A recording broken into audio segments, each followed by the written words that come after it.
Class 3-র এক ছেলে প্রথম সাময়িক পরীক্ষার সময় কুমির রচনা শিখেছে এবং পরীক্ষার খাতায় সে কুমির রচনাই লিখলো।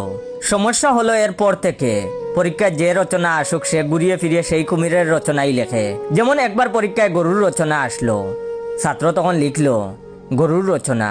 আমাদের একটা গরু ছিল, সেই গরুকে ঘাস খাওয়ানোর জন্য আমাদের বাড়ির পাশে নদীর পাড়ে বেঁধে দেওয়া হয়। নদীতে হঠাৎ একটা কুমির ভেসে ওঠে এবং কুমির দেখে যে নদীর পাড়ে আমাদের গরু ঘাস খাচ্ছে।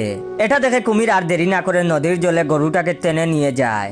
আহারে, আমাদের গরুটাকে আর ফিরিয়ে দিল না। তাই আমাদের জেনে রাখা ভালো যে কুমির একটি সরীসৃপ প্রাণী, এটি জলে বাস করে। আর চোখ দুটো গুল গুল, লম্বা একটা চোয়াল এবং লম্বা একটা লেজ আছে। কুমিরের পিঠের অংশ থেকে লেজ পর্যন্ত খাজ কাটা, খাজ কাটা, খাজ কাটা, খাজ কাটা, এভাবে তার 20 পৃষ্ঠা শেষ। দ্বিতীয়বার স্যার চিন্তা করলেন কি রচনা লিখতে দেওয়া যায়।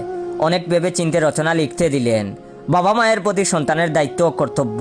তখন সে লিখলো বাবা মায়ের প্রতি সন্তানের দায়িত্ব ও কর্তব্য। বাবা মা আমাদের জন্ম দেয়, তারা আমাদের লালন পালন করে, কুমিররাও একই কাজ করে। তাই আমাদের জেনে রাখা ভালো যে কুমির একটি সরীসৃপ প্রাণী, এটি জলে বাস করে।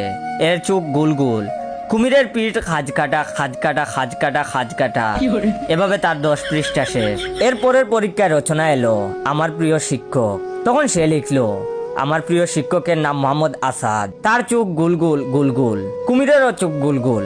জেনে রাখা ভালো যে কুমির একটি সরীসৃপ প্রাণী, এটি জলে বসবাস করে। এর চোখ দুটো গুলগুল, লম্বা একটা চোয়াল এবং লম্বা একটা লেজ আছে। কুমিরের পিঠের অংশ থেকে লেজ পর্যন্ত খাজ কাটা, খাজ কাটা, খাজ কাটা, খাজ কাটা, এভাবে তার আরো 10 পৃষ্ঠা শেষ। শিক্ষক দেখলেন এত ভারী বিপদ। শেষে তিনি অনেক ভেবে চিন্তে রচনার বিষয় ঠিক করলেন, পলাশির যুদ্ধ।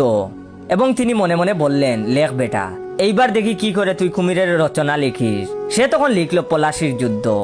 1757 সালে পলাশির প্রান্তরে ইংরেজ এবং বাংলার শেষ স্বাধীন নবাব সিরাজউদ্দৌলার মধ্যে যুদ্ধ সংগঠিত হয়েছিল।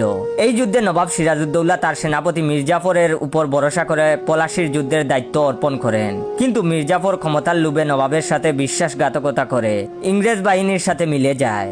ফলে বাংলার ক্ষমতা ইংরেজদের হাতে চলে যায়। নবাব সিরাজউদ্দৌলা মূলত মির্জাফরকে দায়িত্ব দিয়েছিলেন বলেই মির্জাফর ক্ষমতার লোভে ইংরেজদের সহযোগিতা নেয়। ফলে ইংরেজরা স্থায়ীভাবে বাংলার ক্ষমতা দখল করে নেয়।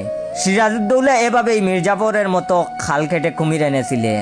তাই আমাদের জেনে রাখা ভালো যে কুমির একটি সরীসৃপ প্রাণী, এটি জলে বসবাস করে। এর চোখ গুলগুল, লম্বা একটা চোয়াল এবং লম্বা একটা লেজ আছে। কুমিরের পিঠের অংশ থেকে লেজ পর্যন্ত খাজ কাটা, খাজ কাটা, খাজ কাটা, খাজ কাটা, এভাবে তার 10 পৃষ্ঠা শেষ।